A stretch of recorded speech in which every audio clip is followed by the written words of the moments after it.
Hi, I'm Ben-Yaakov. This presentation is entitled DC Bias and AC Bias of Ceramic Capacitors, Root Cause and Effect. We find in datasheets of capacitors these types of plots. Here we have the capacitance as a function of the DC bias, dropping here like this, and this will be for class 2 ferroelectric capacitors like X7R. And then we find also a plot like this, in which here we have AC voltage, and also there is a change in capacitance. Now, it's very important to realize that these are two types of capacitances. And here it is measured by biasing the capacitor and then adding a small signal, AC signal, to measure actually the capacitance. So this is a small signal capacitance or derivative capacitance, while here we have a large signal or a larger signal capacitance. In this particular case, there is no DC bias, which is just an AC which is imposed on the capacitor. So to be more precise, this should be labeled as local or small capacitor, and like I call it C sub D.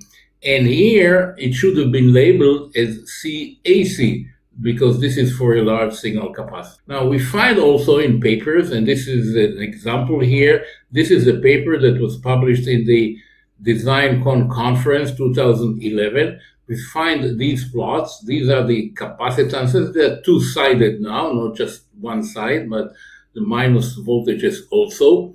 And what we see here is the change in capacitance with the DC bias. Here it's called capacitance, and here it's called capacitance. Here we have a number of excitation of different values, like 1 millivolt to 0.5 volt. Now they call it AC bias. I don't think that this is the correct name or notation for it, because the bias is the operating point. So we have a bias here, DC bias and DC bias. And then these are excitation or signals that we impose and superimposed on the DC. And in fact, one of these is actually this one, because this was measured, say, 0.5 volt. So one of these curves, it actually belongs to this. So the name AC bias, in my mind, is incorrect, but this is maybe a question of semantics, so it's not that important. Now, in this presentation, I'm going to cover the root cause of this capacitance behavior, what is causing the change in the capacitance, and then to talk about the possible impact of this behavior on the electronic design. Now, to do this, we have to look at the fundamentals of charge storing devices like a capacitor. Okay? Now, the relationship, which is important, is the charge as a function of the voltage. This is defining a charge storing device like a capacitor. Now, a linear capacitor will have a linear relationship between charge and voltage.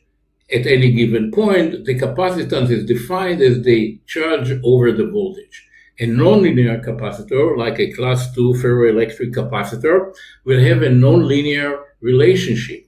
And the question is, what is capacitance in this particular case?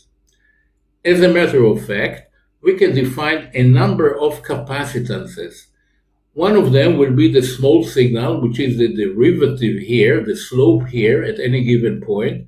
Here the slope will be high, and then it's going to be smaller and smaller. This is how the capacitance is dropping. And this is the small signal capacitor. Here it is, the derivative of Q as a function of V.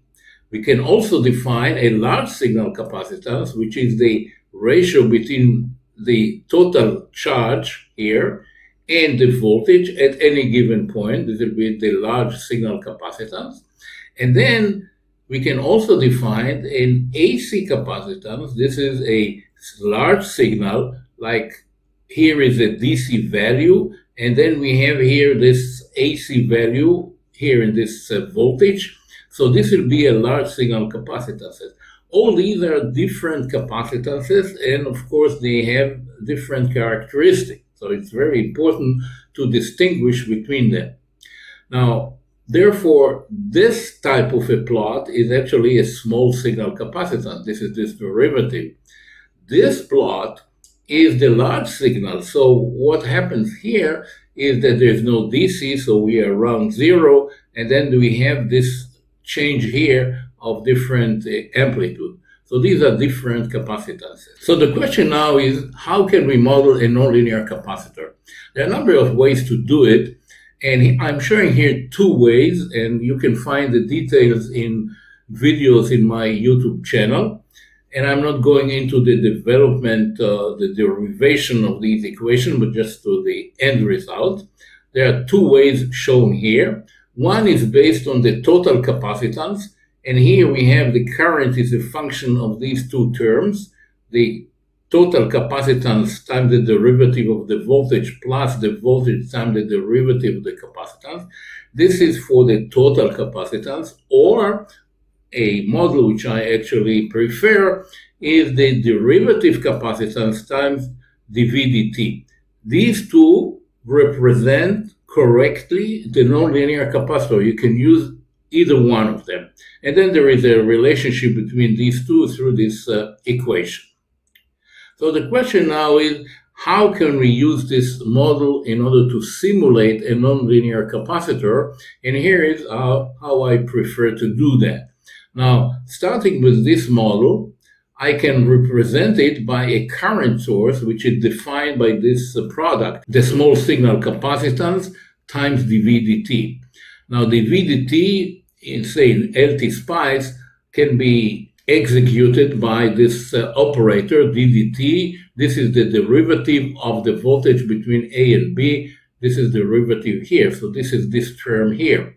Now, this term is now a function of the voltage across this capacitor. Now, LT spice and any other simulator cannot handle just a capacitance which is changing. The variables that the simulator can handle are either voltage or current.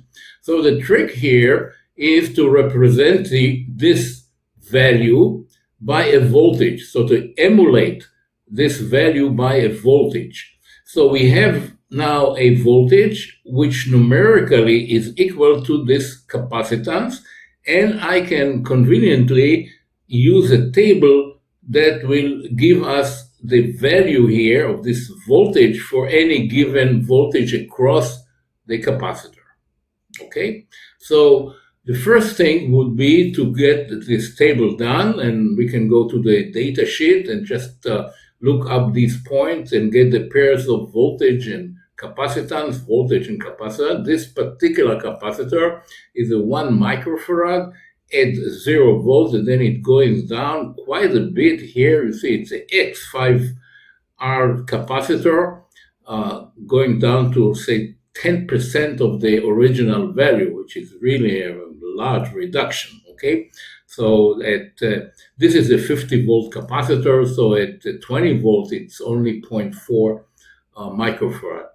So the thing to do is to get the table, and then we can set up this type of a simulation schematics. What I have here is, to begin with, is a behavioral voltage source, which is defined by a table. And this table is looking at the voltage across this capacitor. The voltage here and here are the same, the 0 voltage here. And then here are the pairs of voltage and capacitance, voltage and capacitor. It's multiplied by 1 micro. So we have here the table which represents this plot here, okay? So the voltage at this node is equal numerically to the capacitance, or small signal capacitance.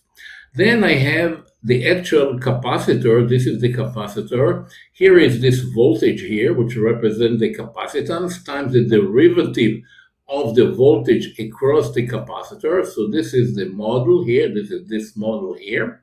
And then I have here a ramp in this particular case, plus a DC added to it if necessary.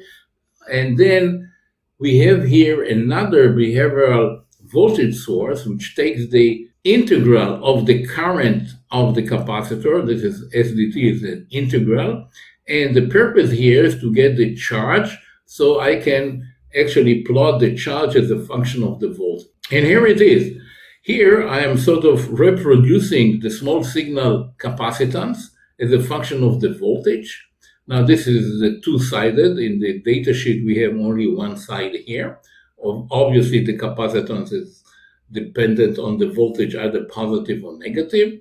And then, using this integral, I can actually plot this hysteresis plot. It's not hysteresis in that there's no width to it, which represents losses, but this is sort of an average curve to represent the nonlinearity of this capacitor. Okay, so this is Q as a function of the voltage. So we can reproduce it very nicely. Now, the nonlinearity of the Q as a function of V curve, this hysteresis plot, you might say, is actually explaining the drop in the capacitance, because around zero here, we have a slope which is for large value, and then the slope is going down and down, and this explains, of course, the drop in the capacitance, the local capacitance, which is the derivative of the slope at any given point. So this is this reduction here, which is the slope at any given point on the Q as a function of V curve. Now, if we expose the capacitor to a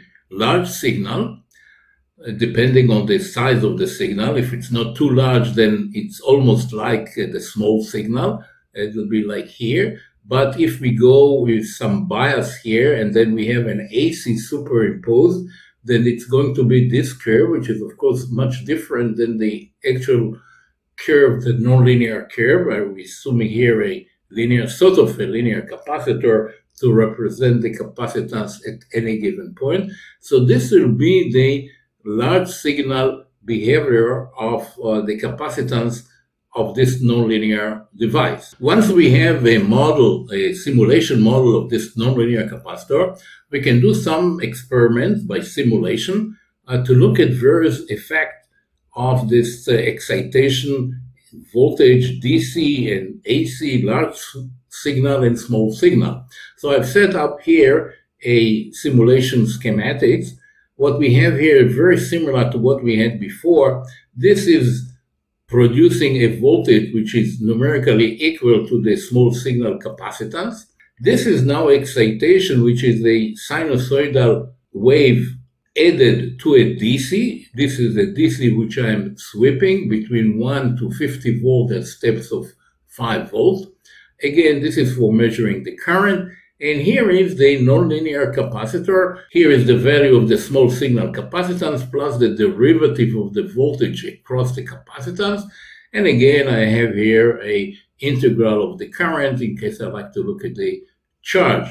Now, I've also added here some math in which I am actually calculating on the flight the capacitance for any given DC value. And this is done by looking at the current, the AC component of the current, the AC component of the voltage, and then calculating the capacitance as the AC current over the AC voltage times 2 pi f, okay? This is just calculating on the flight the capacitance from the actual signal. Now, these values can be plotted as I'll show later on. Here is an example of a simulation run in which we have the DC sweep, on which there is a small AC. In this case, it's a 0.5 volt excitation, like a small signal, you might say.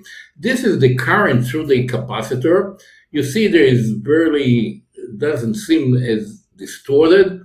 And then the value, of course, of the current is a function of the capacitance at any given point. The larger the DC, the smaller the capacitance, and then the smaller will be the current. So this is the current. And here I can add up these measurements of the capacitance as a plot. And we see here then the capacitance, this is the small signal capacitance, as a function of the DC voltage. And this is actually reproducing the data from the data sheet of the capacitor, except that this is now done by actually measuring the AC signal and calculating on the flight the capacitance at any given DC bias. Comparing what I got here and the information from the data sheet, you see it's pretty close, very close as a matter of fact. And this means that the model is really working very nicely. Now, if I increase the excitation, like it is now 5 volt AC, obviously we see now the larger excitation. The current will become larger. It is now, say, 30 milliamp. With the 0.5 volt, it was like 3.6, like 10 times lower. So when I compare the small signal excitation into a larger signal excitation, the curve looks not too much different, although there is a difference here. So this is a bit lower here than here. But 5 volt is since not very large, and we see that the current in both cases is just about looks like sinusoidal, not that much of a distortion. However, if I have a larger excitation, like 20 volt, so this is the case of 20 volt DC plus 20 volts AC, you see quite a bit of distortion now, because we are now moving on the larger part of the Q as a function of V curve. Now the voltage is still sinusoidal because I'm imposing it, but the current now is becoming distorted.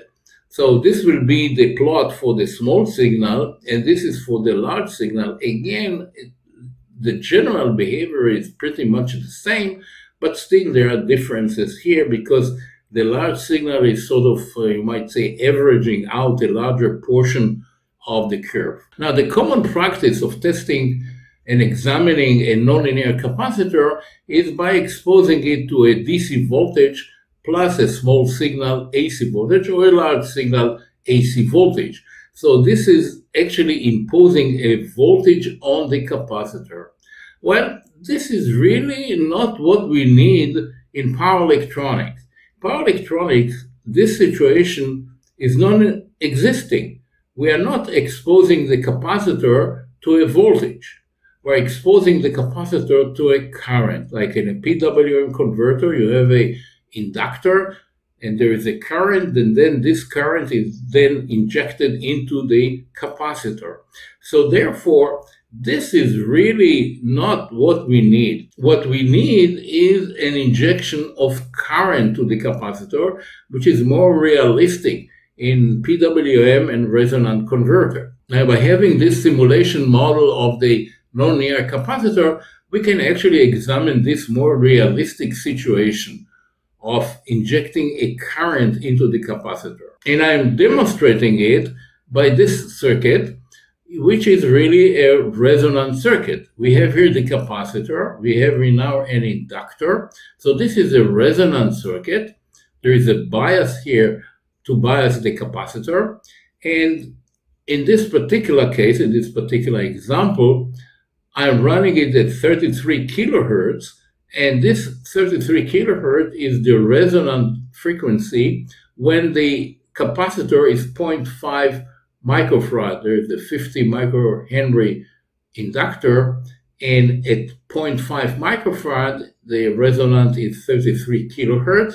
And this is obtained in the capacitor that we have been examining at about 15 volt DC. Okay, so what we have here is a square wave of 30 kilohertz switching frequency, like in a converter, like a resonant converter. This is again generating or producing the voltage, which is equal numerically to the capacitance. And then I can actually run it for different DC voltages. Again, I'm sweeping the voltage between 1 to 50 volts at steps of 5 volts. And here is what I'm getting. Well, obviously, it's a different story now, because now both the current and the voltage are affected by the nonlinearity of the capacitor, because we are not exposing the capacitor to a voltage, and the current is really dependent of how close are we to the resonant. When we are close to the resonant, the current becomes sinusoidal. We are far from resonant, where the value of the current is lower, and it will be distorted. So let's have a look at, let's zoom at it, and here is what we see. At 5 volt, about 5 volt DC, the capacitance is about 0.6, 0.7 or something like that microfarad. So we a little bit off resonant, but we are close to it. And we see that the current and the voltage are sort of similar to sinusoidal. Well, there's some distortion here. You can see it's like more like a triangular waveform rather than a sinusoidal. The voltage is more sinusoidal.